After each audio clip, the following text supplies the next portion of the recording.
नमस्कार. या विशेष मुलाखतीमध्ये आपल्या सगळ्यांचं स्वागत. मी प्रसाद काथे. महाराष्ट्राच्या राजकारणात जी मोजकी घराणी टिकली आहेत त्यापैकी एक घराणं आहे पवारांचं. या पवारांच्या घराण्यातली पुढची पिढी म्हणजे राजकीय दृष्ट्या सक्रिय असलेले आमदार रोहित पवार. रोहित पवार आपल्या सोबत मुलाखतीसाठी जोडले गेलेले आहेत. त्यांचं आपण स्वागत करूयात. रोहितजी नमस्कार आणि धन्यवाद. आपण जय महाराष्ट्राला वेळ देता आहात. सध्याच्या तुमच्याही धावपळीच्या राजकारणाच्या काळात आणि त्याचबरोबर अधिवेशनाच्याही काळात तुम्ही हा वेळ काढलात त्याबद्दल पुन्हा आभार. आपण थेट प्रश्नोत्तरच सुरू करणार आहोत. प्राप्त स्थितीमध्ये रोहित पवार हा राष्ट्रवादीचा कितव्या फळीतला चेहरा आहे?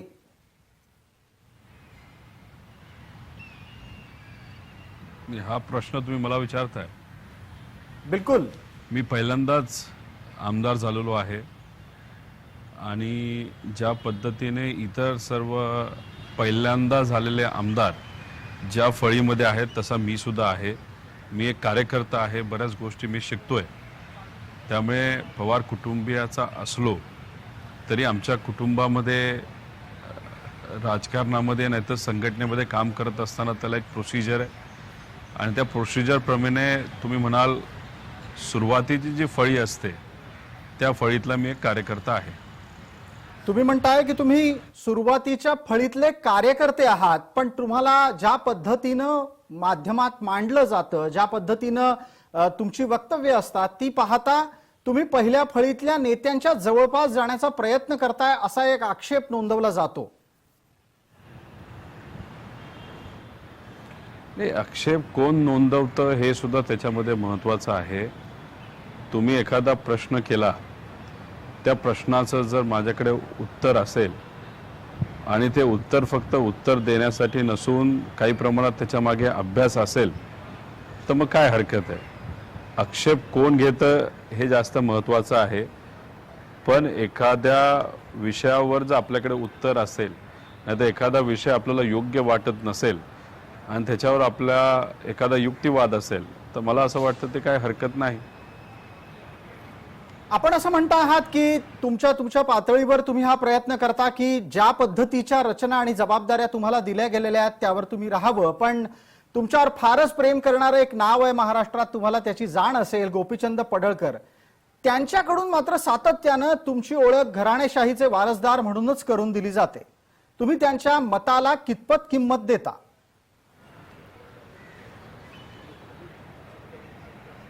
माझं एकच मत आहे, याच्यावर बोलत असताना एखाद्या अभ्यासू व्यक्तीबद्दल आपण बोलणार असाल, एखाद्या अभ्यासू व्यक्तीवर अभ्यास करून माझ्यावर टीका जर केली असेल तर त्याला उत्तर द्यायला मला जास्त आवडेल. थोडक्यात अत्यंत कमी शब्दांमध्ये तुम्ही कमाल पद्धतीनं गोपीचंद पडळकरांविषयी बोलायचं टाळताय, पण आपण त्यांना वैयक्तिकरित्या बाजूला ठेवू. सध्याच्या काळामध्ये एक आक्षेप सातत्यानं नोंदवला जातोय, तो तुमच्यापर्यंत पोहोचला असेल. तो आहे की राज्यात जे मोर्चे निघतायत, ज्या पद्धतीनं सरकार विरोधी वातावरण तयार केलं जात आहे त्यामागे शरद पवार आहे. तुम्हाला वैयक्तिकरित्या हे पटतं का? आणि अशा पद्धतीच्या आंदोलनांच्या माध्यमातून विरोधी पक्ष राज्यात वातावरण तयार करतोय का? या भारतामध्ये राजकीय क्षेत्रामध्ये, सामाजिक क्षेत्रामध्ये कुठेही काही घडलं तरी याच्या मागे कोण असा जेव्हा प्रश्न केला जातो तेव्हा पवार साहेबांचंच नाव घेतलं जातं. त्याच्या मागे पवार साहेब असतील नसतील पण शेवटी ज्या व्यक्तीचा 50-55 वर्षाचा राजकीय अनुभव आहे आणि राजकीय क्षेत्रामध्ये खूप मोठी मोठी पदं त्यांनी भूषवली आहेत, त्यामुळे लोक नाहीतर जे सत्तेत असतात त्यांना एखादी अडचण आली तर त्यांचं नेहमीच म्हणणं असतं की याच्या मागे पवार साहेब असतील. पण आत्ताच्या घडीला तुम्ही माझ्या प्रश्नाचं स्पष्ट उत्तर दिलेलं नाहीये. जे मोर्चे निघतायत त्याच्या मागे कोण आहे? मग त्याच्या मागे पवार आहेत की नाहीत? या मोर्चांच्या मागे तिथे असणारे जे सामान्य लोक आहेत त्यांना ज्या अडचणी आज सोसाव्या लागत आहेत तर तेच आहेत. त्याच्या मागे कुठलीही राजकीय शक्ती नाही. तुमचं असं मत असेल की कर्मचारी जे आंदोलन करत आहेत त्याच्या मागे पवार साहेब नाही तर राष्ट्रवादी आहेत, हे साफ चुकीचं आहे. शेतकरी आंदोलन करत आहेत, त्या आंदोलनामागे पवार साहेब आहेत, हे साफ चुकीचं आहे. पण एक तुम्हाला सांगतो, महाराष्ट्राच्या सामान्य लोकांचा आवाज हे पवार साहेब आहेत. त्यामुळे जेव्हा सामान्य लोक आंदोलन करतात तेव्हा नेहमीच असं म्हणलं जातं की यांच्या मागे ताकद साहेबांची आहे. तर मी एवढंच म्हणेल की त्यांना आज ज्या काही अडचणी सोसाव्या लागत आहेत सामान्य लोकांना, त्यांचा आवाज खऱ्या अर्थाने पवार साहेबच आहेत. आणि आम्ही असो नाही तर आमचे नेते असो, सातत्याने पवार साहेबांचं एकच मत असतं की महाराष्ट्राच्या तमाम राहणाऱ्या जनतेच्या मागे तुम्ही राहावा. कुठेही कोणावरही अन्याय जर होत असेल तर त्यांचा आवाज बनून तुम्ही त्या त्या फोरमवर, म्हणजे विधानसभेमध्ये असेल तर विधानसभा, विधान परिषद असेल तर विधान परिषद, नाही तर राजकीय सभा असतील तर तिथं तुम्ही त्यांचा आवाज बनून तिथं बोला. या जनसामान्यांचा आवाज म्हणून तुम्ही तुमची भूमिका मांडता. ज्या पद्धतीनं सध्या राज्यात 2 आंदोलनं सुरू आहेत, त्या आंदोलनांच्या निमित्तानं सरकार अडचणीत आणण्याचा प्रयत्नही होतो आहे. तो आंदोलकांचा असेल, विरोधक आपापल्या पद्धतीनं त्यावर प्रतिक्रिया देत आहेत. पण विशेष म्हणजे आपल्याला हे आठवत असेल रोहितजी की यापूर्वी जेव्हा तुमच्याच पक्षाची, तुमच्या नातेवाईकांची किंवा तुमच्या आसपासच्या मंडळींची सत्ता होती तेव्हा याच मुद्द्यांवर तुमच्या भूमिका वेगळ्या होत्या. तुमच्या, याचा अर्थ मी तुम्हाला वैयक्तिक रित्या हा प्रश्न पहा असं म्हणणार नाही, पण त्यावेळेला राष्ट्रवादीची भूमिका वेगळी होती. आज विरोधात बसल्यावर राष्ट्रवादीची भूमिका वेगळी आहे. तुम्हाला आमदार म्हणून या गोष्टी अडचणीच्या वाटतात का?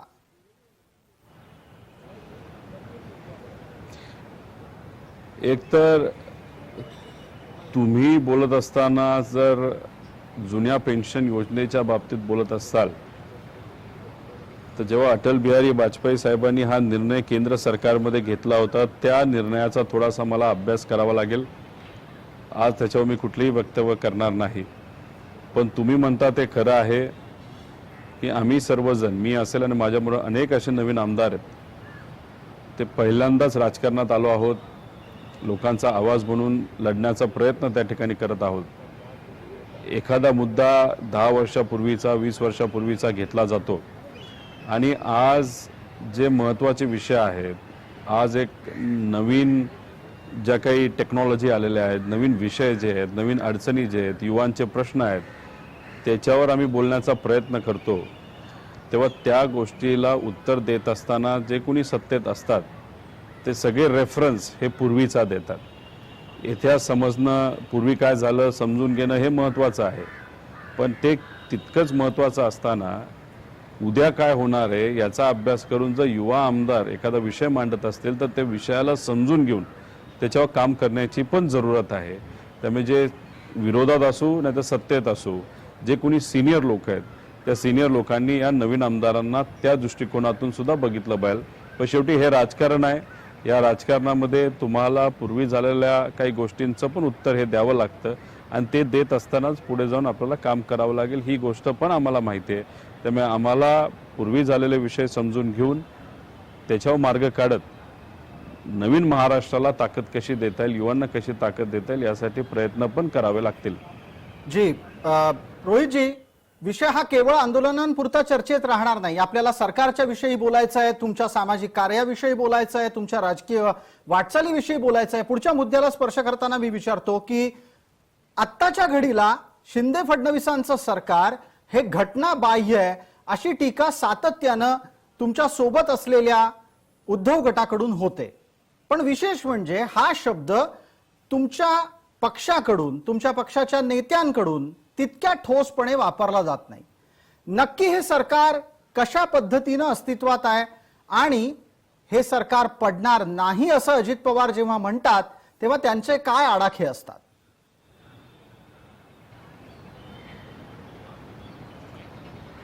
आपण जर बघितलं तर महाराष्ट्र एक महत्त्वाचं राज्य आहे. या भारतातलं सगळ्यात मोठं आणि विकसित राज्य आहे. या राज्यामध्ये एक मोठी पार्टी त्या पार्टीला फोडलं जातं. त्यानंतर या राज्यामध्ये एक नवीन सरकार येतं.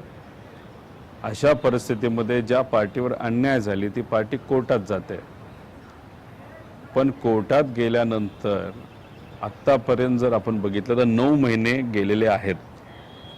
तर एवढा महत्त्वाचा विषय असताना सुद्धा त्याच्यावर निर्णय का घेतला गेला नाही असं सामान्य लोकांचं मत आहे. न्यायव्यवस्थेवर आमचा विश्वास आहे, पण तो विश्वास असताना न्याय देत असताना लवकरात लवकर देणं पण तितकंच महत्त्वाचं आहे. ज्या पार्टीवर अन्याय झाला म्हणजे उद्धव ठाकरे साहेबांची पार्टी या विषयाला धरून अग्रेसिव्ह आहे. तुम्ही आमच्या बाबतीत बोललात तर एखादा विषय जेव्हा न्यायप्रविष्ट असतो तर राष्ट्रवादी असेल, काँग्रेस असेल, त्या बाबतीत खूप जास्त बोलणं ते नेहमीच टाळत असतात.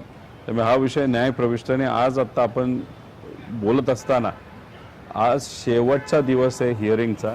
अपेक्षा करूया संविधानाच्या बाजूली म्हणजे उद्धव ठाकरे साहेबांच्या बाजूली निकाल सुप्रीम कोर्ट ही देईल. आपल्याला अपेक्षा दिसत आहेत की सर्वोच्च न्यायालयामध्ये उद्धव गटाला न्याय मिळेल. तिथे दोन्ही बाजूंचे युक्तिवाद सुरू आहेत. आपण राष्ट्रवादीच्या अनुषंगाने चर्चा पुढे नेऊयात. रोहित पवार यांचं राजकीय अस्तित्व कोणामुळे आहे? त्यांच्यासाठी सगळ्यात महत्वाचा राजकीय घटक कोण आहे? शरद पवार, अजित पवार, सुप्रिया सुळे.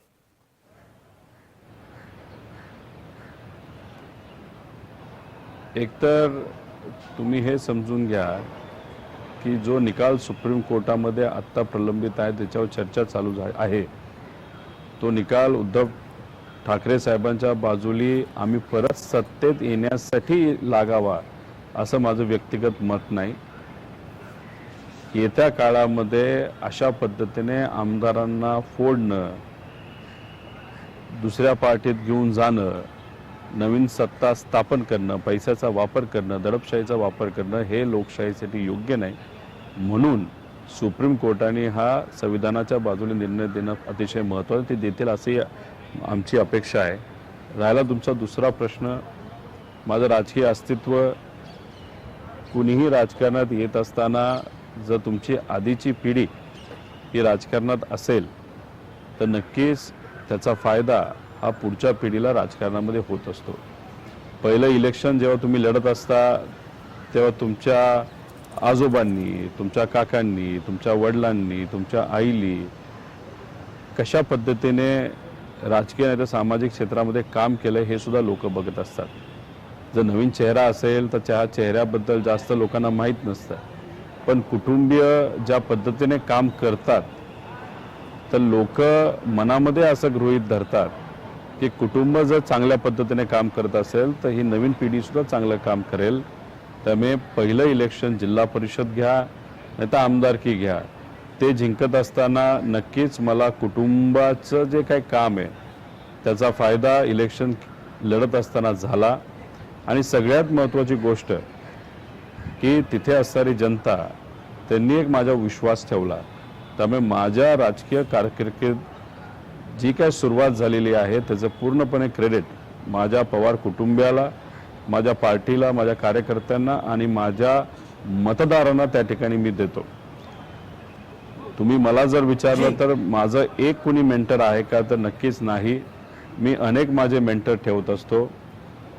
पवार साहेब एक खूप अनुभवी मोठे नेते आहेत, त्यांच्या आयुष्यातून आपण खूप काही शिकू शकतो.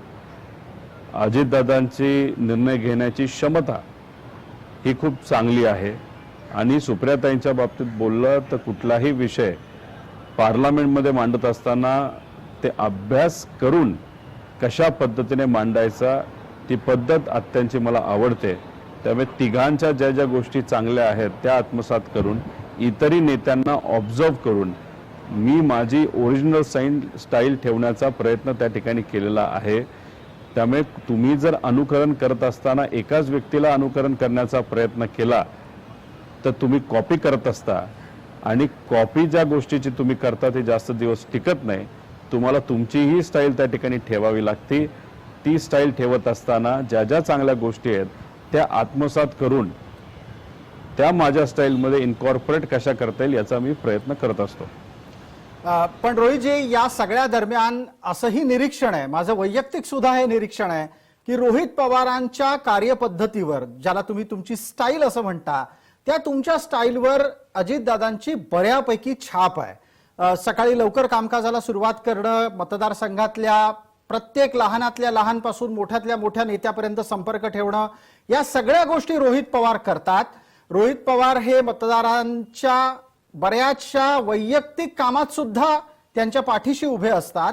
हे सगळं रोहित पवार जेव्हा करत असतात कर्जत जामखेडमध्ये, त्यावेळेला ते बऱ्याचदा अजित पवारांचं अनुक्रमण करतात आणि हे स्वाभाविक आहे. काका पुतण्याचं नातं असंच असतं का? एक तुम्ही समजून घ्या की अजितदादा ज्या पद्धतीने काम करतात तसंच पवार साहेब सुद्धा सकाळी लवकर उठून लोकांची कामं त्या ठिकाणी मार्गी लावण्यासाठी प्रयत्न करतात. माझ्या बाबतीत तुम्ही बघितलं तर मी नेहमीच बोलतो, घराणेशाही जे लोक बोलतात, आता एखादा डॉक्टर असेल, घरी आल्यानंतर टेबलवर जर डॉक्टर म्हणजे आरोग्याची चर्चा झाली तर मुलं ती चर्चा ऐकतात, त्यांच्या मनामध्ये त्याचा प्रभाव होतो आणि कदाचित त्यांच्या मनामध्ये सुद्धा येतं की आपण डॉक्टर बनलं पाहिजे. वकिलांच्या बाबतीत तसंच आहे. तसंच राजकीय क्षेत्रामध्ये तुम्ही तुमच्या आजोबांना बघता, तुमच्या काकाला बघता, वडिलांना बघता, आईला बघता, ज्या पद्धतीने ते काम करतात तीच खरी पद्धत आहे, तीच योग्य पद्धत आहे. आणि मग ज्या गोष्टी चांगल्या आहेत ते तुम्ही अनुकरण करण्याचा प्रयत्न तिथं करत असता. पण संपूर्ण एखाद्या व्यक्तीची जर छाप तुम्ही बनण्याचा जर प्रयत्न करत असाल ते मला असं वाटतं की ते योग्य नाही. त्यामुळे अजितदादा ज्या पद्धतीने सकाळी उठतात, साहेब सुद्धा उठतात, ताई उठतात, त्यामुळे पवारांमध्ये कदाचित ती एक खासियत आहे लवकर उठून लोकांचे प्रश्न हे मार्गी लावण्याचे. रोहितजी, तुम्ही इतक्या गांभीर्यपूर्वक या प्रश्नांना उत्तर देताय. खरं तर तुमच्या चेहऱ्यावर थोडंसं हसू अपेक्षित आहे. तुम्ही फारच गंभीर झालेला आहात आज मुलाखतीमध्ये. नाही, गंभीर मुलाखतीमुळे झालोय असं नाही, पण अधिवेशनामध्ये मी मगाशी होतो आणि ज्या पद्धतीची चर्चा अधिवेशनामध्ये व्हायला पाहिजे होती, नाहीतर जी व्हायला पाहिजे, सामान्य लोकांचे प्रश्न हे सुटले पाहिजे, ते काय होताना त्या ठिकाणी आपण बघत नाही. कारण का नागपूरमध्ये जे अधिवेशन झालं होतं तिथे काही प्रश्न आम्ही मांडले होते, आम्ही लक्षवेधी मांडल्या होत्या आणि त्याच्यावर सरकारने आश्वासन दिलं होतं की आम्ही 10 दिवसात बैठक लावू, नाहीतर MIDC नाहीतर ज्या कुठल्या फाईल असतील ते आम्ही क्लिअर करू. पण 3 महिने लोटले. आता आम्ही मुंबईत आहोत आणि मुंबई आल्यानंतर नागपूरचीच कामं अजूनपर्यंत झाली नाही आणि इथं आता मुंबईत बसल्यानंतर इथं जे दिलेलं आश्वासन आहे ते कधी पूर्ण होईल असे प्रश्न आमच्यासारख्याच्या मनामध्ये त्या ठिकाणी होतात. तसंच जेव्हा आम्ही सकाळी म्हणजे रात्री 1-1 वाजेपर्यंत बसतो, सकाळी लवकर येतो, लक्षवेधी असतात, तेव्हा मंत्री महोदय तिथे येत नाहीत. मग हे जे काही चाललेलं आहे त्या गोष्टी थोडंसं मनामध्ये असल्यामुळे कदाचित माझा चेहरा थोडासा तुम्हाला सिरियस वाटत असेल, पण तुम्ही प्रश्न पण जर थोडे कमी सिरियस विचारले तर नक्कीच मी थोडासा हसण्याचा आणि त्याला योग्य असं उत्तर देण्याचा प्रयत्न करेल. या निमित्तानं किमान एक छोटंसं हसू तरी तुमच्या चेहऱ्यावर आलं. थोडे कमी सिरियस प्रश्न विचारायचे असतील तर ते पवारांना विचारून चालणार नाहीत. त्यामुळे मला थोडं गांभीर्यपूर्वकच आपल्यापर्यंत पोहोचावं लागेल.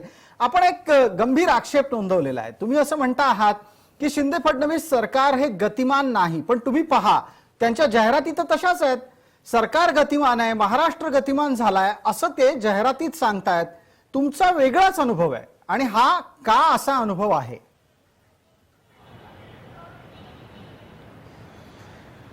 तुम्ही जर यांच्या जाहिराती बघितल्या तर 2-3 दिवसामध्ये ज्या जाहिराती पेपरमध्ये आलेल्या आहेत, पहिल्या पानावर अख्खं पान त्या ठिकाणी त्यांनी गतिमान सरकार अशा नावाली त्यांनी घेतलेलं आहे.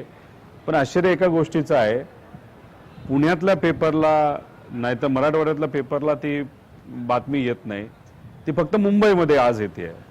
त्याच्या मागचं मला काय कोडं सुटलेलं नाही. गेल्या 7-8 महिन्यामध्ये 40-50 कोटी रुपये खर्च त्यांनी ॲडव्हर्टिजमेंटवर केलेला आहे. आता ॲडवर खर्च करत असताना ते कसे काम करत आहेत याच्यावर जास्त खर्च केला जातोय, पण लोकांनी त्या योजनेचा फायदा कसा घ्यावा या बाबतीत ते कुठेही काही बोलत नाहीत. आज आपण बघितलं तर अनेक स्कॉलरशिप प्रलंबित आहेत. 1.5 लाख मुलांच्या अजूनपर्यंत स्कॉलरशिप दिलेल्या नाहीत. त्याच्याच बरोबर जो काही मध्ये सातत्याने पाऊस पडत होता त्याचे एक 3-4 हजार कोटी हे प्रलंबित आहेत, ते अजूनपर्यंत दिलेलं नाहीत. 50,000 रुपयाचं जे प्रलंबित अनुदान आहे ते दिलं गेलं नाही. त्याच्याच बरोबर आपण इन्व्हेस्टमेंटच्या बाबतीत बघितलं तर महाविकास आघाडी सरकार असताना दर महिन्याला 13,000 कोटीची इन्व्हेस्टमेंट FDIच्या माध्यमातून या राज्यामध्ये येत होते. म्हणजे इन्व्हेस्टमेंट येत होती, त्यात फॅक्टर लागत होत्या, त्याच्यातून काही ना काहीतरी एम्प्लॉयमेंट ही मिळाली असते. पण जसं हे सरकार आलं त्या दिवसापासून आतापर्यंत दर महिन्याला आपण बघितलं तर 13,000वरनं आपण आता 7,500 कोटीवर आलेलो आहे. 50% आपली इन्व्हेस्टमेंट घटलेली आपल्या महाराष्ट्रात येणारे. त्याच्याच बरोबर गुजरातचं इलेक्शन असताना आपले काही प्रोजेक्ट गुजरातला गेले, कर्नाटकाचं आता इलेक्शन आहे, त्यात आपल्या अस्मितेवर घाला घालण्याचा प्रयत्न कर्नाटकातून होतोय. आपण शांत बसलेलो आहेत. काही प्रोजेक्ट मध्य प्रदेशमध्ये गेलेले आहेत. मग ह्या ज्या काही गोष्टी आहेत त्या सगळ्या नवीन आहेत. या गोष्टी होत असताना कुठेतरी आपल्या राज्याचा अपमान होतोय, हे कुठेतरी आम्हाला खटखटतंय. आणि अशा पद्धतीने जर हे सरकार काम करत असेल तर योग्य नाही. आता एक छोटंसं उदाहरण तुम्हाला सांगतो. डावोसला मुख्यमंत्री साहेब आणि सामंत साहेब गेले होते. आता मुख्यमंत्री साहेब हे राज्याच्या हितासाठी त्या ठिकाणी त्यांनी अनेक बैठका ठेवल्या होत्या. त्यांनी स्वतःचं एक जेट घेतलं होतं जे आपल्या सरकारचं असावं. 48 तास तिथे ते थांबणार होते, पण निघताना थोडासा उशीर झाला आणि त्यांना एक 10-12 तास उशीर झाल्यानंतर तिथं ज्या काही बैठका दिवसभराच्या लावल्या होत्या त्या होऊ शकल्या नाही. आणि योगायोगाने त्यावेळेसच प्रधानमंत्री साहेब हे मुंबईमध्ये येणार होते, त्यामुळे लगेच त्यांना परत यावं लागलं. आणि तिथं येत असताना त्यांनी जाहीर केलं की 1,38,000 कोटीचे इन्व्हेस्टमेंटचे करार आम्ही केले. पण विधानसभेमध्ये बजेटच्या भाषणामध्ये उपमुख्यमंत्री म्हणतात 1.5 लाख. मग 1.5 लाख खरं होतं का 1,30,000 हे काही आपल्याला सांगता येणार नाही. त्याच्यामध्ये काही असे करार होते जे आधीच झाले होते, ते फक्त डावोसला फक्त दाखवण्यात आले. आणि त्यात असं कळतं की एक कंपनी आहे 2 मेगावॉटची इन्व्हेस्टमेंट ते करणार आहे, 2 मेगावॉट सोलार, आणि त्यांना 6,000 नोकरी ते देतील असं सांगण्यात आलंय. तर ह्या सगळ्या गोष्टी आहेत ना. आणि जे काही बजेटचं भाषण होतं त्याच्यामध्ये 180 घोषणा केल्या, पण 90 घोषणाला जे काय आर्थिक तरतूद करायला पाहिजे ती केली गेली नाही. आणि त्याच्याच बरोबर आम्ही एवढे महामंडळ चालू करू. 2014ला स्वर्गीय मुंडे साहेबांच्या नावाली त्यांनी ऊसतोड कामगारांसाठी एक महामंडळ स्थापन करण्याचा निर्णय घेतला 2014ला. तो इम्प्लिमेंट कधी झाला? 5 वर्षात तर झालाच नाही बीजेपीच्या काळात. तो महाविकास आघाडीच्या काळामध्ये आपण तो इम्प्लिमेंट केला, त्याला निधीची तरतूद केली, ऑफिस दिलं. मग तुम्ही महामंडळ करणार असं आता म्हणत आहात, पण गेलेलं जे काही महत्वाचं महामंडळ होतं, लाखो लोकांना त्याचा फायदा होणार होता, तो 5 वर्षात तुम्ही त्या ठिकाणी करू शकला नाही. मग आता हे जे तुम्ही स्टेटमेंट करताय, आणि तेच युनिव्हर्सिटीच्या बाबतीत जेव्हा फडणवीस साहेब बोलत होते तेव्हा आपण त्याच्यामध्ये कुठेतरी एक शैक्षणिक महामंडळाचा एक विषय आणला होता. तेव्हा फडणवीस साहेब विरोधी पक्ष नेता असताना त्यांनी भाषण केलं होतं की महामंडळ कशाला करायचंय, तुम्हाला काय राजकीय अड्डा बनवायचा आहे का? मग मला हाच प्रश्न आहे की आता तुम्ही 6 नवीन महामंडळ आणत आहात, तर तुमचं असं मत आहे का की ते 6 मंडळ राजकीय अड्डा होणार आहेत का? मग असं आहे की आता तुम्हाला एक्सपॅन्शन करायचंय, नवीन मंत्रिपद द्यायची आहेत, अनेक लोक इच्छुक आहेत, मग सगळ्यांनाच आपल्याला मंत्रिपद देता येणार नाही, तर मग काही लोकांना आपण महामंडळ देऊन टाकू. तर ह्या सगळ्या गोष्टी आपण बघितल्यात तर बऱ्याचशा गोष्टी या कुठेतरी हवेत आहेत, मोघम आहेत. आणि अशा पद्धतीने आपण मोघम पद्धतीने चालणार असू तर ते योग्य नाही. तुमचं हेही एक वक्तव्य आहे विद्यमान सरकारच्या बाबत की हे सरकार ना गतिमान आहे ना गांभीर्यपूर्वक काम करताय, हे सरकार मोघम पद्धतीनं काम करताय असं तुमचं म्हणणं आहे. आपल्याला प्रश्न या निमित्तानं माझा पुढचा असा आहे की याच्या तुलनेत मवियाचं सरकार वेगळं कसं होतं? मग एक तर आपण बघितलं तर करोनाच्या काळामध्ये आपला जो इन्कम आहे तो खूप मोठ्या प्रमाणात कमी झाला होता. त्याच्याच बरोबर तुम्ही जर बघितलं असेल तर 28,000 कोटी आपल्या राज्य सरकारचे केंद्र सरकारकडे प्रलंबित होते आणि अजून ते सुद्धा प्रलंबित आहेत. त्याच्याच बरोबर जे काही पूर आला, अतिवृष्टी झाली, केंद्र सरकारने आपल्याला तेवढी मदत केली नाही. उलट तुम्ही जर बघितलं तर 6 महिन्यानंतर केंद्र सरकारचे लोक सर्वे करण्यासाठी आले. आता पूर आल्यानंतर 6 महिन्यांनी तुम्ही सर्वे करणार असाल, तुम्हाला काय दिसणार आहे? त्यामुळे केंद्र सरकारकडनं आपल्याला मदत तेवढ्या प्रमाणात नव्हती. तरी सुद्धा तुम्ही कॅगचा रिपोर्ट वाचला तर 2 वर्षामध्ये आदरणीय अजितदादांनी जो काही बजेट त्याच्यामध्ये मांडलं त्याच्यामध्ये एक डिसिप्लिन होते. त्याच्याचबरोबर कामं काही प्रमाणात मंदावली, पण बंद पडलेली नाहीत. त्याच्याच बरोबर बजेट जेव्हा सादर केलं गेलं, 6-7 महिन्यानंतर त्या बजेटकडे बघण्यात आलं, तेव्हा खर्च त्यातला बहुतांश अमाऊंट जी होती ती खर्च त्या ठिकाणी झाली होती. त्याच्याच बरोबर त्या एका वर्षात करोना असतानाच आपण कितीतरी 20,000 कोटीच्या आसपास मदत तिथं असणाऱ्या शेतकऱ्यांना आपण दिली. कुठं नुकसान भरपाईसाठी दिली, कुठं आपण कर्जमाफी दिली, तेव्हा त्या ठिकाणी दिली. आणि एक छोटासा विषय महाविकास आघाडी आणि या सरकारमध्ये बघा, कदाचित महाविकास आघाडीला पॅकेज करता येत नाही. महाविकास आघाडी सरकारने काय केलं होतं, तर जे टॅक्सीवाले आहेत, जे रिक्षा चालक आहेत, ज्यांच्या टॅक्सी आणि रिक्षा या CNG वर आहेत, त्यांसाठी अजितदादांनी निर्णय असा घेतला की 10% टॅक्स त्यांनी ताबडतोब कमी केला. कशावर? CNG वर. त्याचा फायदा हजारो लोकांना झाला. पण या सरकारने काय केलं, तर टॅक्स कमी नाही केला. तर या सरकारने फक्त असं सांगितलं की आम्ही एक महामंडळ टॅक्सी चालक आणि रिक्षा चालक असे करू. म्हणजे त्यांनी फक्त कुठंतरी एक पॅकेजिंग केलं, फायदा लोकांना होणार नाही. महाविकास आघाडी काम केलं, फक्त पॅकेज नाही करता आलं. महाविकास आघाडीनं काम केलं. जी जी जी आपलं म्हणणं पूर्ण करा. आघाडी सरकारच्या काळामध्ये सगळ्यात जास्त इन्व्हेस्टमेंट आल्या. जसं मी सांगत होतो, दर महिन्याला 13,000 कोटीची इन्व्हेस्टमेंट आपल्या राज्यामध्ये येत होते. आणि हे सरकार आल्यापासून ते 7,500 कोटीवर दर महिन्याला गेलेले आहे. म्हणजे 50% इन्व्हेस्टमेंट कमी झालेले आहे. त्यामुळे नवीन इन्व्हेस्टमेंट येण्यासाठी सुद्धा हे सरकार काहीही प्रयत्न करत नाही. जेव्हा डिफेन्स एक्सपो होता गुजरातला दिवाळीच्या काळामध्ये, आपल्या राज्याकडनं कुणीही गेलं नाही. त्यानंतर उत्तर प्रदेशचे 550 कोटीचे करार केले, गुजरातली 5,500 कोटीचे करार केले. त्याच्याच बरोबर आपण जर बघितलं, जेव्हा दिल्लीला एक केंद्र सरकारचा कार्यक्रम झाला होता, तेव्हा टुरिझम, ज्या ज्या राज्याचे टुरिझम बोर्ड आहे त्या सर्वांचं एक्झिबिशन तिथं ठेवलं गेलं होतं. पण महाराष्ट्र सरकारकडनं 4 महिन्यापूर्वी जे एक्झिबिशन झालं होतं त्याकडनं आपल्याकडनं प्रतिनिधित्व टुरिझमचं कुणी केलं नव्हतं. त्याच्याच बरोबर फॉक्सकॉनचे CEO भारतामध्ये 7 दिवस होते. सगळ्या राज्याचे मंत्री नाही तर अधिकारी त्यांना भेटले, आपल्या राज्याचं कुणी भेटलं नाही. त्याच्यावरनं समजून घ्या आजची परिस्थिती काय.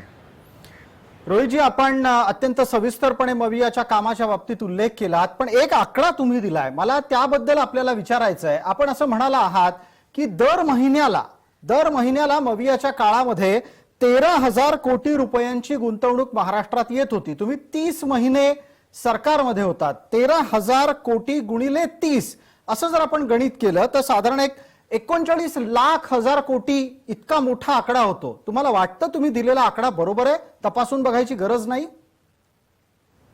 एक तर तुमचं गणित चुकीचं आहे. 39,00,000 कोटी असा आकडा तो होत नसतो. तो 4 लाखाच्या आसपास तो आकडा त्या ठिकाणी जातो. पण मी करोनाचा काळ जो काही 1 वर्षाचा होता, जेव्हा भारतामध्ये मुवमेंटच थांबवली होती, कुणी बाहेर जाता येत नव्हतं, भारताच्या बाहेरून कोणाला इथे येता येत नव्हतं, तो काळ जो होता 1.5 वर्षाचा, तो आपण त्याच्यातून वगळायला पाहिजे. आणि समजा आपण जे काही महिने घेतले, म्हणजे आपण गेले 12-15 महिने घेतले, तर या आकडा मी जो तुम्हाला सांगतोय तो 15 महिन्याचा त्याच्यामध्ये, आणि हा माझा आकडा नाही, हा केंद्र सरकारचा आकडा आहे. ठीक आहे. आपण असं म्हणता आहात की साधारणपणे एक 3,90,000 कोटीच्या आसपासची गुंतवणूक आली, ती 15 महिन्यांमध्ये विभागली तरी त्याचे आकडे वेगळे निघतील. आपल्याला एक वेळेची मर्यादा आहे. पटकन एक छोटीशी विश्रांती घेतोय, लगेचच परत येतोय आणि यानंतर रोहित पवारांच्यासाठीचे आपले पुढचे प्रश्न हे निश्चितच त्यांच्या स्थानिक पातळीवरच्या राजकारणाचे आणि भविष्यातल्या वाटचालीचे आहेत.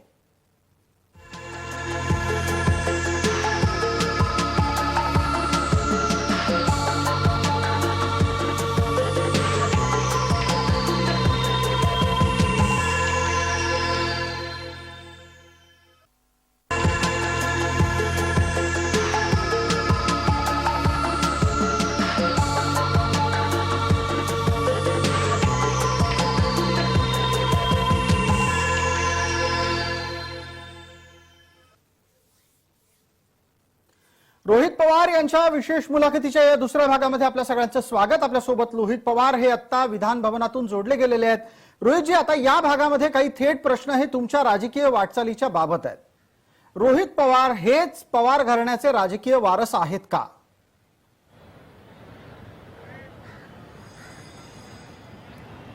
एखादा व्यक्ती हे ठरवत नसतो, लोक ठरवत असतात.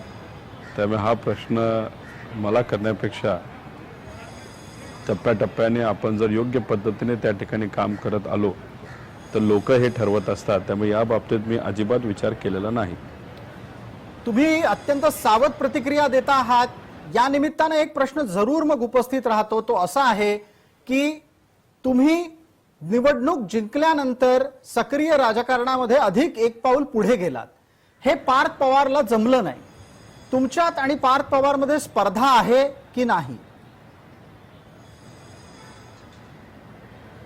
सगळ्यांची वेगळी स्टाईल असते. जी स्टाईल मला आवडते त्या स्टाईलनी मी काम करतो. जी स्टाईल पार्थला आवडते, पार्थ त्या पद्धतीने त्या पद्धतीने काम करत असतो. त्यामुळे सगळे लोक स्वतःचा निर्णय त्या ठिकाणी घेत असतात. त्यामुळे मी माझ्या बाबतीत कंट्रोलमध्ये आहे. त्यामुळे मी माझ्या बाबतीतले निर्णय त्या ठिकाणी घेत असतो. पण एक सांगतो, पार्थ सुद्धा त्याच्या राजकीय वाटचालीच्या बाबतीत सकारात्मक आहे. फक्त त्याची स्टाईल थोडी वेगळी आहे आणि माझी स्टाईल थोडी वेगळी आहे. तुमचा काही सल्ला आहे का पार्थला की त्यानं त्याची स्टाईल राजकारणात यशस्वी होण्यासाठी कशा पद्धतीनं बदलण्याची गरज आहे? आम्ही नेहमी जेव्हा भेटतो तेव्हा जास्तीत जास्त आपण जेव्हा लोकात जाऊ तेव्हा लोकांच्या अडचणी आपल्याला समजून घ्यायला सोप्या जातात. त्यामुळे राजकारणात जर आपल्याला पुढे जायचं असेल, सक्सेसफुल व्हायचं असेल, यशस्वी व्हायचं असेल तर जास्तीत जास्त लोकात राहणं महत्त्वाचं आहे. ऑन द फील्ड काय अडचणी आहेत, राजकारण हे एक प्रतिबिंब असतं लोकांच्या मनामध्ये काय आहे. त्यामुळे जर आपण लोकांच्या मनामध्ये काय आहे, लोकांच्या अडचणी काय आहेत ह्या समजून घेतल्या तर इलेक्शन जिंकणं आणि त्यांचे विषय मांडणं हे काही प्रमाणात सोपं होतं. या सगळ्या वाटचालीच्या दरम्यान एक प्रश्न निश्चित उपस्थित राहील की पुढच्या निवडणुकांच्यासाठी पवार घराण्यातून किती जण लोकसभेला उतरतील? कारण याच मुद्द्यावर गेल्या लोकसभेच्या निवडणुकांच्या बाबत झालेलं सगळं राजकारण आपल्या डोळ्यासमोर आहे. पवार साहेबांना माढ्यातून लढायचं होतं, त्यांना ऐन वेळेला तो निर्णय बदलावा लागला कारण पार्थला मावळमधून उमेदवारी दिली गेली. यावरून कुटुंबात मतभेद झाले का? नसतील झाले तर आताच्या वेळेत नक्की किती जण पवार घराण्यातली लोकसभेला उतरणार आहेत? एकतर जुन्या विषयाच्या बाबतीत आता चर्चा करण्यासाठी तो विषय फार जुना झालाय, 4 वर्ष झालेत. आणि राहिला प्रश्न किती लोक उभा राहतील ते जर समजून घ्यायचं असेल तर काही थोडे महिनेच आपल्याला थांबावं लागेल. त्यामुळे तिथं थोडा पेशन्स दाखवला तर आपल्याला नक्कीच कळेल किती जण पवार कुटुंबातून उभे राहतील. रोहितजी, आपण आपल्या मतदारसंघामध्येही बऱ्यापैकी सामाजिक कार्य करता. तुमच्या मतदारसंघामध्ये तुम्ही एकात्मिक विकास प्रकल्पाच्या माध्यमातून कर्जत जामखेड एकात्मिक विकास प्रकल्प असा राबवता आणि आमची माहिती अशी आहे की तुमच्या मातोश्री ते काम अत्यंत बारकाईनं पाहतात. रोहित पवार जेव्हा तिथं नसतील, तुम्ही जेव्हा तिथे नसाल त्यावेळेला तुमच्या मातोश्री अत्यंत बारकाईनं Karjat Jamkhed integrated development programme अर्थात एकात्मिक विकास प्रकल्प कसा यशस्वी व्हावा यासाठी प्रयत्न करत असतात. ही मुळात संकल्पना कुणाची आहे आणि हा प्रकल्प राबवण्याच्यासाठी तुम्ही जी रचना लावलेली आहे ती संकल्पना तुम्ही कुठून आणली? एकतर मी निवडून येण्यासाठी त्याच्यामध्ये अनेक लोकांचा फार महत्त्वपूर्ण वाटा आहे आणि त्याच्यात माझ्या आईचा आणि माझ्या वडिलांचा पण खूप मोठा वाटा आहे. आई आणि माझे वडील हे दोघंही राजकीय क्षेत्रामध्ये सक्रिय नाही, हे सामाजिक क्षेत्रामध्ये सक्रिय आहेत. आता मतदारसंघामध्ये काम करत असताना राजकीय बाजू जी असते आणि काही प्रमाणात सामाजिक बाजू ही मी सांभाळतो. महिला आणि पाणी हे 2 विषय माझी आई बघत असते. कृषी आणि शिक्षण हे विषय माझे वडील बघत असतात. आणि त्याच्याच बरोबर माझी एक टीम आहे की टीम माझ्या कार्यकर्त्यांबरोबर पदाधिकाऱ्यांबरोबर सातत्याने संपर्कात असते. शिक्षणावर काम करायचं असेल तर तिथं प्रिन्सिपल असतील, शिक्षक असतील, अधिकारी असतील. रोजगार हमी योजनेच्या अंतर्गत आमचे मग ग्रामविकासचे सर्व अधिकारी सरपंच, तिथले पदाधिकारी, तर आम्ही फक्त संवाद त्या ठिकाणी साधत असतो. आम्ही काम करत असताना आरोग्य विभागावर, शिक्षण विभागावर, शेती विभागावर, पाणी, अशा पद्धतीने विविध SDGs आम्ही फायनल केलेल्या आहे आणि त्याच्यावर आता आम्ही काम करतो.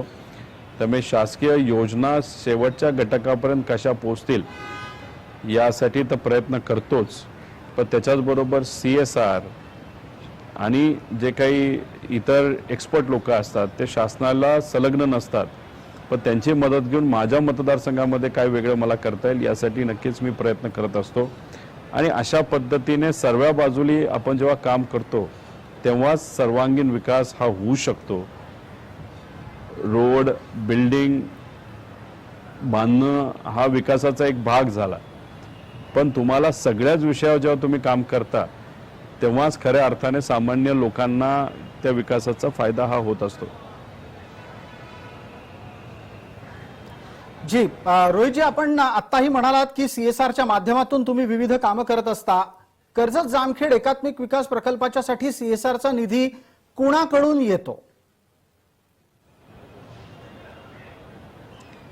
ज्यांना द्यायचं आहे, ज्यांना काहीतरी चांगलं करायचं आहे, ज्यांना आपण एखादं प्रेझेंटेशन जेव्हा दाखवतो की आम्ही आत्तापर्यंत आरोग्यावर काय केलं, शैक्षणिक परिस्थिती इम्प्रूव्ह करण्यासाठी आम्ही काय केलं, तर हे सगळे प्रेझेंटेशन आम्ही जेव्हा 100 लोकांना दाखवतो त्यातले मग 7-8 लोक आम्हाला मदत करतात आणि त्या मदतीमुळे मग आम्ही पुढे कुठं ना कुठंतरी जाऊ शकतो. या स्थितीमध्ये आमची अशी माहिती जी योजनेमध्ये खूप मोठ्या प्रमाणात असतो. आमची अशी माहिती आहे की कर्जत जामखेडला मोठ्या प्रमाणातला CSRचा निधी हा कल्याणी उद्योग समूहाकडून येतो. एकमेव कल्याणी उद्योग समूह आपल्या फार पाठीशी आहे का इतरही काही उद्योग समूह आहेत जे आपल्या पाठीशी उभे राहत आहेत? हे बघा, हे सगळे मोठे ग्रुप्स आहेत, ते समाजामध्ये खूप चांगलं काम करत असतात, बिझनेस वाढवत असताना, या देशाचं, राज्याचं नाव मोठं करत असताना, रोजगार देत असताना जो CSR असतो म्हणजे तुमचं जे काही प्रॉफिट असतं त्या प्रॉफिटला 1-2% हिस्सा प्रॉफिटचा आपल्याला समाजामध्ये काहीतरी सकारात्मक करण्यासाठी तो वापरावा लागतो. जे काही 100 रुपये ते खर्च करत असतील, कदाचित त्यातले 50 पैशापेक्षा कमी रुपये हे माझ्या मतदारसंघामध्ये शैक्षणिक क्षेत्रासाठी त्या ठिकाणी ते ना ते इतर कंपन्या देत असतात. त्यामुळे तुम्ही कशा पद्धतीने, किती तळमळीने तुमचा मुद्दा, तुमचं काम हे त्यांच्यापर्यंत पोहोचवता. त्यांचे जे काही अधिकारी असतात, सिनियर लेवलचे अधिकारी नाही तर लोअर लेवलचे अधिकारी, त्यांना मी स्वतः जाऊन भेटतो, माझ्या लोकांच्या वतीने विनंती करतो. त्यांनी जर मला सांगितलं की एक अर्धा तास तुम्हाला बाहेर थांबावं लागेल तर मी बाहेर थांबतो. मी माझा इगो मध्ये आणत नाही. मी फक्त माझ्या मतदारसंघातल्या लोकांना जी कुठली मदत त्या ठिकाणी मला देता येईल, ज्यांच्याकडनं मला ती आणता येईल, त्यासाठी मी प्रयत्न करत असतो. बिलकुल. या सगळ्या तुमच्या वाटचालीच्या मध्ये तुमच्या विजयात या कर्जत जामखेड एकात्मिक विकास संस्थेचंही महत्वाचं योगदान आहे. तुम्ही त्या माध्यमातून रस्त्यांची कामं केली आहेत, जलसंवर्धनाची कामं केलेली आहेत आणि याच निमित्तानं तिथल्या कुटुंबांना जोडण्याचंही काम केलंय. पण एवढं सगळं सामाजिक काम तुम्ही करत असताना तुम्ही ही संस्था नोंदणीकृत कुठं केलेली आहे आणि या नोंदणीकृत संस्थेचा क्रमांक काय? क्रमांक आता तुम्ही मला विचारला तर मला माझा मोबाईल नंबर सोडला तर मला माझ्या घरच्यांचा पण मोबाईल नंबर नाही. त्यामुळे मला हा क्रमांक वगैरे हे डिटेल्स नक्कीच तुम्हाला लागले तर आम्ही देऊ. आणि राहिला प्रश्न प्रेझेंटेशनचा, एक चांगलं असं प्रेझेंटेशन बनवतो. तुमची कंपनी पण प्रॉफिटमध्ये असेलच तर तुम्ही पण तुमचा CSR माझ्या मतदारसंघासाठी द्या आणि जे डॉक्युमेंट मी तुम्हाला पाठवेल त्याचा अभ्यास नक्कीच तुम्ही आणि तुमच्या टीमनी करावा. बिलकुल. आपण ही संस्था निश्चित नोंदणीकृत केलेली असेलच आणि त्या माध्यमातून तुमचं पुढचं राजकारणही यशस्वीरित्या समाज बांधिलकीच्या माध्यमातून चालेल अशी अपेक्षा करूयात. मला एक पुढचा प्रश्न या निमित्तानं विचारायचा आहे, तो महाराष्ट्रातल्या सध्याच्या राजकारणाच्या बाबतीत. आपण पहिल्या टर्मचे आमदार आहात, गेल्या इतक्या वर्षांपासून महाराष्ट्राचं राजकारण बघत होतात, आता विधिमंडळात प्रत्यक्षरित्या त्याचा अनुभव घेताय. एक आक्षेप जो नोंदवला जातो तो असा आहे की महाराष्ट्रात सध्या जातीयवादाचं सर्वात जास्त राजकारण होतंय. याला जबाबदार कोण आहे? याला जबाबदार कोण आहे तर याला जबाबदार सर्व राजकीय पक्ष असू शकतात. कारण का आज खऱ्या अर्थाने जे महत्त्वाचे विषय आहेत तो आहे बेरोजगारी, शिक्षण आणि त्याच्याच बरोबर असंघटित क्षेत्रामध्ये जे काही लोक आहेत त्यांना हाताला काम. तर या विषयाकडे काही प्रमाणात दुर्लक्ष केलं जातं आणि मग जे सोपं राजकारण आहे ते जातीय आणि धार्मिक त्याच्याकडे काही लोक जास्त वळली जातात. त्यामुळे मला सर्वच पक्षांना विनंती करायची आहे की त्या राजकारणाचा सकारात्मक आपल्या राज्याच्या विकासासाठी कुठेही फायदा होत नाही. आज रिअल इश्यूज काय आहेत याच्याकडे लक्ष देण्याची जरूरत आहे. मग या निमित्तानं तुम्ही जेव्हा सगळ्याच पक्षांना जबाबदार ठरवत आहात महाराष्ट्रातल्या जातीयवादी राजकारणाच्या बाबत, तर त्यातलं एक वक्तव्य राज ठाकरेंचं आहे. ते म्हणतात की पवारांमुळे महाराष्ट्रात जातीयवाद वाढला. तुम्ही वैयक्तिकरित्या त्याच घराण्याचे वंशज आहात, राजकीय वारस आहात. तुम्हाला हा आक्षेप कितपत पटतो? राज ठाकरेंनी हा निष्कर्ष कशाच्या आधारावर आणि का काढला असेल? राज ठाकरे साहेबांचं स्टेटमेंट हे अभ्यासपूर्वक आपल्याला बघावं लागेल. ते म्हणत असताना राष्ट्रवादी ज्या दिवशी फॉर्म झाली त्यानंतर जातीवाद या राज्यात वाढला असं त्यांनी काहीतरी म्हणलं होतं. त्याचं मुख्य कारण असं आहे की राष्ट्रवादी नेहमीच विकासावर फोकस करून काम करणारी पार्टी असल्यामुळे बीजेपीला राष्ट्रवादीला काउंटर करता येत नव्हतं. आणि मग कसं काउंटर करायचं तर मग जातीय समीकरण हातामध्ये घेऊन धार्मिक आणि जातीय विषयांवर समाजामध्ये कुठेतरी तेढ निर्माण करायचा हा भाजपकडनं प्रयत्न झाला. त्यामुळे राष्ट्रवादीला काउंटर करण्यासाठी त्यांच्या विरोधात म्हणजे आमच्या विरोधात असणारा जो पक्ष आहे भाजप यांनी जातीवाद केला असं कदाचित राज ठाकरे साहेबांना म्हणायचं असावं. थोडक्यात तुम्ही हे नाकारताय की महाराष्ट्रात जातीयवाद पसरवण्यात ना राष्ट्रवादीचा काही संबंध आहे ना पवारांचा काही संबंध आहे. मग तरीही जात काही संपत नाही. आत्ताच्या घडीला सुद्धा आपण पाहिलं असेल तर खतं वाटप करतानाही हाच मुद्दा जन्माला आला. पण प्रत्यक्षात जाती आधारित इतर अनेक गोष्टी महाराष्ट्रात सुरू असतात, देशात सुरू असतात. शिक्षणाच्या सवलती आहेत, विविध प्रकारच्या राजकीय आरक्षणांचे मुद्दे आहेत. या सगळ्या प्रकरणावर तुमचं स्वतःचं चिंतन आहे का? मराठ्यांना राजकीय आरक्षण खरंच मिळू शकणार आहे का?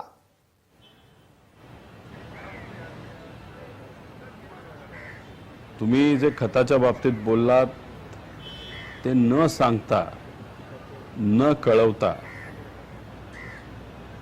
जात त्या शेतकऱ्याची त्या ठिकाणी घेतली जात होती. तुम्ही रिझर्वेशन घ्या, स्कॉलरशिप्स घ्या, ते लोकांना माहिती आहे की एससी समाजासाठी, एसटी साठी, ओबीसी साठी कशा कशा काय काय योजना आहेत आणि त्या पद्धतीने लोक त्याच्या बेसिसवर अप्लाय करतात. पण एखादी गोष्ट लपून जर तुम्ही घेत असाल, पूर्वी घेत नव्हती, अचानक तुम्ही चालू करता, ते सुद्धा लोकसभेचं इलेक्शन डोळ्यासमोर जवळ असताना, तर लोक नक्कीच त्याच्यामागे राजकारण आहे का काय असा प्रश्न विचारू शकतात. त्यामुळे ह्या गोष्टी अप्रत्यक्षपणे लपून ज्या केल्या जातात त्याचा विरोध नक्कीच आपण सर्वांनी केला पाहिजे. या निमित्तानं आणखीन एक उपप्रश्न होता, त्याच्यावरही आपलं उत्तर अपेक्षित करतो. तो आपल्यापर्यंत पोहोचला असेल अशी अपेक्षा आहे मला.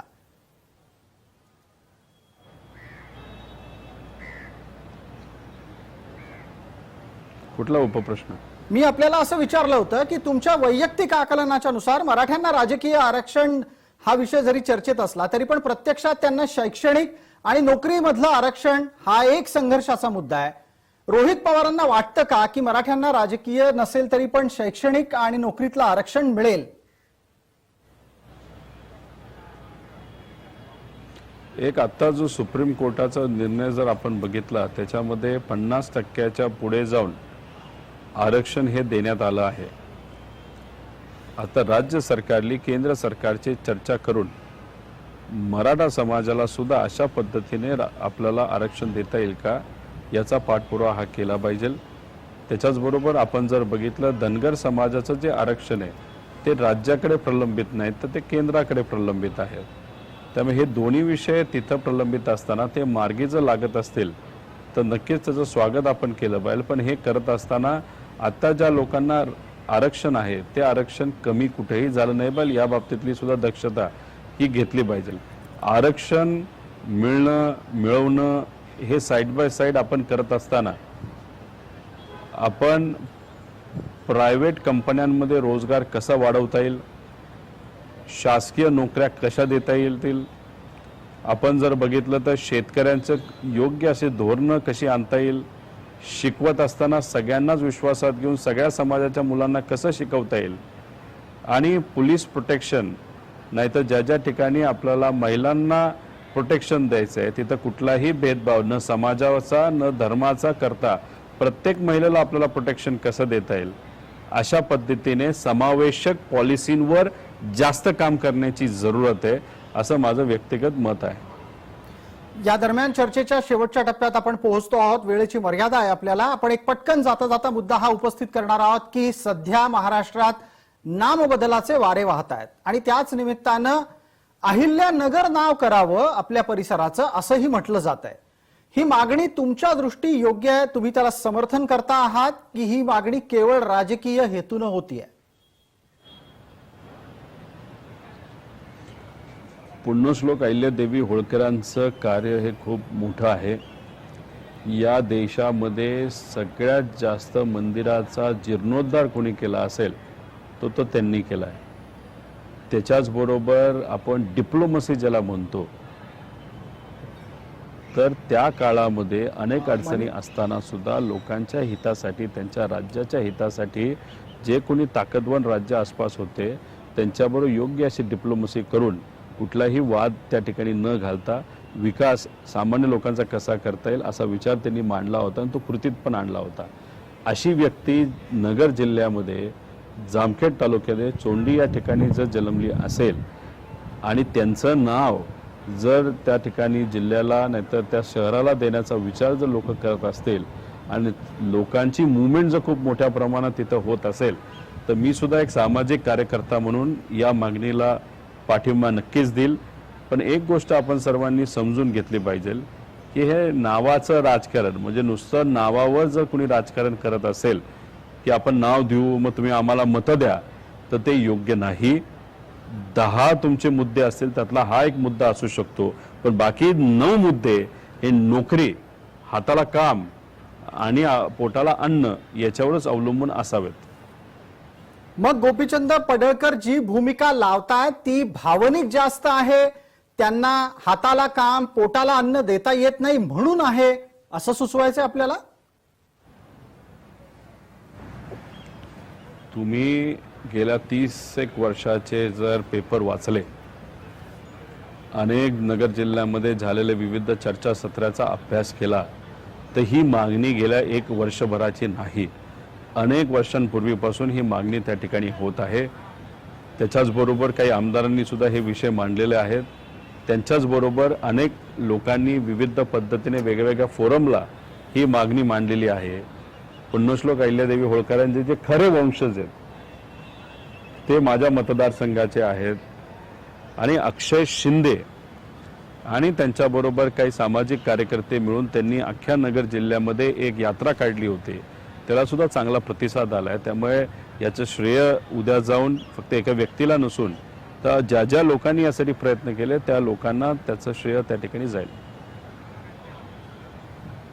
रोहितजी, जाता जाता एक आणखीन शेवटचा पण तितकाच महत्वाचा आणि जिव्हाळ्याचा प्रश्न आहे तुमच्यासाठी. तुमचे मित्र आदित्य ठाकरे यांना नवा आंतरराष्ट्रीय सन्मान घोषित झालेला आहे आणि ज्या पद्धतीनं तुम्ही सक्रिय होऊन राजकारण करताय, तुम्ही आदित्य ठाकरे, अदिती तटकरे ही सगळीच तरुण मंडळी सक्रिय आहात, पण यात रोहित पवारांना हा सन्मान मिळाला नाही याच्याबद्दल तुमच्या अनेक कार्यकर्त्यांना खंत आहे. असं तुम्ही म्हणत आहात, कदाचित अनेक कार्यकर्त्यांना माहिती पण नसेल की कोणाला असा पुरस्कार त्या ठिकाणी मिळालेला आहे. त्यामुळे उलट आदित्य ठाकरेंना तो पुरस्कार त्या ठिकाणी मिळाला जो इंटरनॅशनल लेवलचा आहे असं तुम्ही म्हणताय. मी त्यांचं मनापासून अभिनंदन करतो. पुरस्कार आणि याच्यासाठी आमच्यात कुठलीही कॉम्पिटिशन नाही.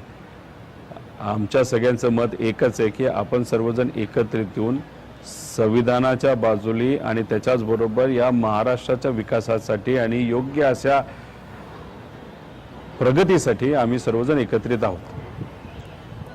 रोहित पवार, खूप खूप धन्यवाद आणि आभार. आपण अत्यंत सविस्तररित्या आमच्या सर्व प्रश्नांना उत्तरं दिलीत, कुठलीही खळखळ न करता प्रश्न स्वीकारलेत. भविष्यात याच चर्चेच्या निमित्तानं आपण परत भेटू, कारण तुम्ही या निमित्तानं अनेक आश्वासनं दिली आहेत, त्याचा पाठपुरावा आम्ही करत राहू. तुर्तास धन्यवाद. धन्यवाद.